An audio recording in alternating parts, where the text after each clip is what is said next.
Hello friends, good morning. कसे आहात तुम्ही? आय होप तुम्ही सगळे छान असाल. तर पुन्हा स्वागत आहे तुमच्या माझ्या नवीन यूट्यूब ब्लॉगमध्ये. तर माझी तब्येत बरी नव्हती, त्यामुळे आज मी खूप लेट उठली. तर काल होतं मार्केट होता, तर मी भाजीचं काही चवडून वगैरे नाही ठेवलं होतं. तर मग भाजीचं चवडून ठेवलं आधी फ्रीजमध्ये. फ्रीज व्यवस्थित साफ करून भाजीचं लावलं आणि पालेभाज्या खूप होत्या. पालक भाजी, मेथी भाजी, सांबार, दोन दोन जुड्या होत्या सगळ्या, तर त्या बाजूला काढून ठेवल्या. कारण मला भाज्या तोडायचा खूप कंटाळा येतो, तर माझी आईच तोडून देते मला भाजी. आणि संस्कार पण माझी हेल्प करत होता. संस्कार म्हणे, मम्मी तुला बरं नाही, तर मी कामं करू लागते. तर मी म्हटलं नाही, म्हटलं करते म्हटलं मी. तरी तो मग झाडू वगैरे घेऊन मटकत होता, नाही मी झाडू करतो. मी म्हटलं कर, तुझी इच्छा आहे. तर मग तो करायला लागला. पण त्याची मग तो खालीवर व्हायचा, कारण माझी बहीण आणि जवाई वगैरे होते, तर त्यांच्यासोबत तो टाईम स्पेंड करत होता. कारण त्यांना तो एकही मिनिट सोडत नाही. ते आले म्हणजे त्यांना खूप मानतो तो. माझी मावशी, माझी मावसाजी, माझी मावशी, माझी मावशाजीच करत असतो नेहमी. तो तसाच करतो. त्यांना खूप म्हणजे त्यांचाच खूप लगाव आहे त्याला खूप नवल वाटते त्याच्या मावशीचं. तर असा तो खाली वगैरे गेला. तर मग त्यानंतर मी लिव्हिंग रूम वगैरे क्लीन करून घेतलं आणि बेडरूम पण क्लीन केलं. बाहेरचा कचरा आतमध्ये येत होता, म्हणून मी दार बंद करून ठेवलं. त्यानंतर मी आंघोळ वगैरे केली आणि कपडे वगैरे वॉश केले. पोचा वगैरे लावला आणि संस्कारनेही लावला पोचा. मी त्याला म्हटलं होतं की तू थोडा पोचा लावून घेशील राहिलेला, तर त्याने पोचा वगैरे लावला. आणि मग मी ऑफिसला गेली आणि धान्य पास करायला. राशनची शॉप आहे माझे, तर मी धान्य पास करून आली. आणि मग त्यानंतर कोमलची गावाला जायची तयारी वगैरे स्टार्ट झाली.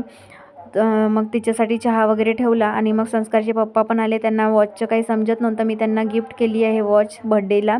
तर त्यांना ती स्मार्टवॉच समजत नव्हती, तर फर्स्ट टाईम त्यांनी वॉच बांधलेली आहे. ते वॉच कधीच बांधत नव्हते, तर जावयांना त्यांना समजून मागायची होती. तर मग ते आले आणि त्यांनी समजून दिली. त्यानंतर आम्ही त्यांना बसस्टॉप सोडायला गेलो, कारण एका गाडीवर जागा झालेली नसती. त्यांनी थोडं सामान घेऊन गेले आहेत.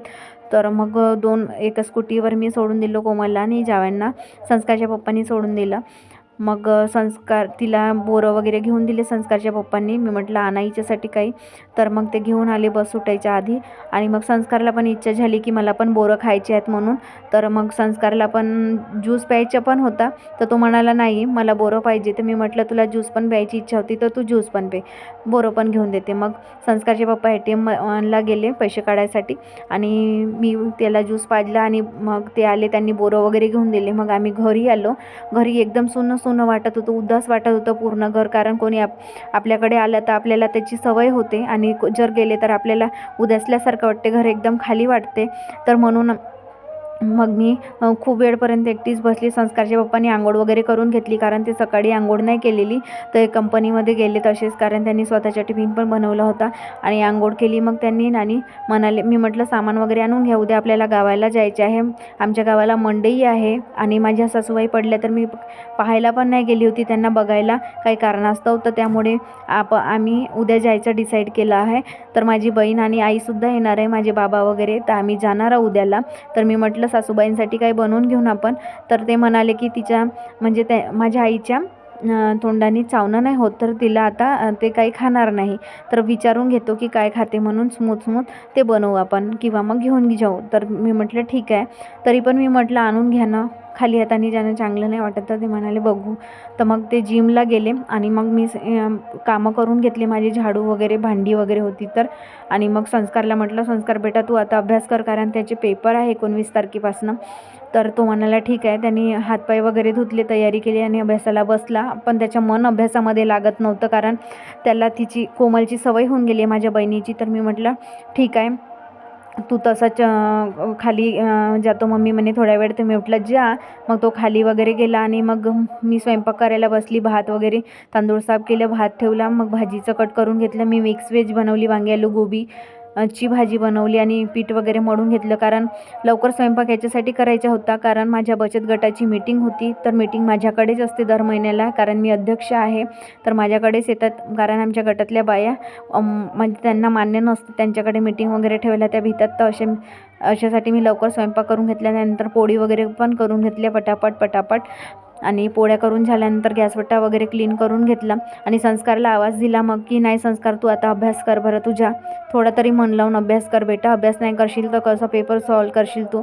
आणि उद्या पुन्हा आम्हाला गावाला जायचं आहे तर त्याला सोबतच घेऊन जावं लागेल, कारण आमचं मग कोणी आहे नाही, कोणाकडे त्याला ठेवू पण नाही शकत आम्ही. म्हणून मी म्हटलं आज तू तरी थोडंसं अभ्यास करतो. तर मग त्याने अभ्यास वगैरे केला, पोयम वगैरे लर्न केली. मग त्याला मला EVSचं समजून द्यायचं होतं. तर मग मी आपले कामं निपटवून घेतले पूर्ण सगळे व्यवस्थित आणि मग त्याच्याकडे गेली. मग त्याला अभ्यासाचं वगैरे थोडं सांगितलं आणखीन. मग मी आपले कामं करायला बसली.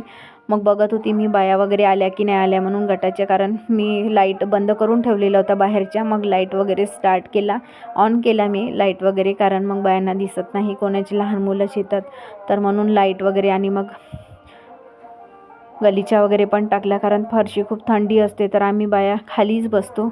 मी म्हणजे कारण कोणी सोफ्यावर बसतात पण मी खाली बसते, कारण मलाच रेकॉर्ड वगैरे लिहावा लागतो. तर याच्यासाठी मला सगळं माझ्या घरचा स्वयंपाक वगैरे करून घ्यावं लागतो आधी.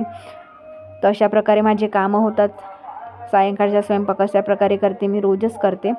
तर असं आहे माझं किचन छोटंसं. मला व्यवस्थित पूर्ण किचन शूट करता येत नाही. मग संस्कारला सांबार नाही, मला सांबार नाही दिसत, संस्कारला खाली पाठवलं मी. खाली सांबार होतं कारण आईने भाजीचं तोडलं होतं.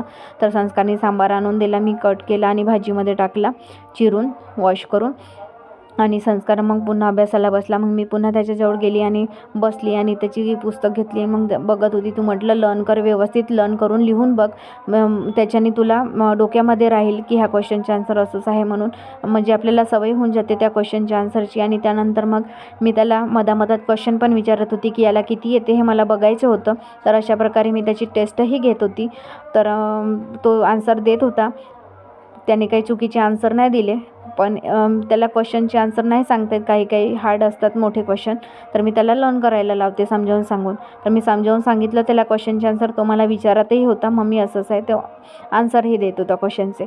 तर मग त्यानंतर माझी बहीण आली हॉस्पिटलमधून आणि चिवडा भेल घेऊन आलेली होती ती. तर मग तिने माझ्याजवळ आणला आणि मग आम्ही दोघींनी खाल्ला. आणि मग उरलेला संस्कारने खाल्ला, त्याला खूप आवडतो भेल, त्याचा फेवरेटच आहे भेल.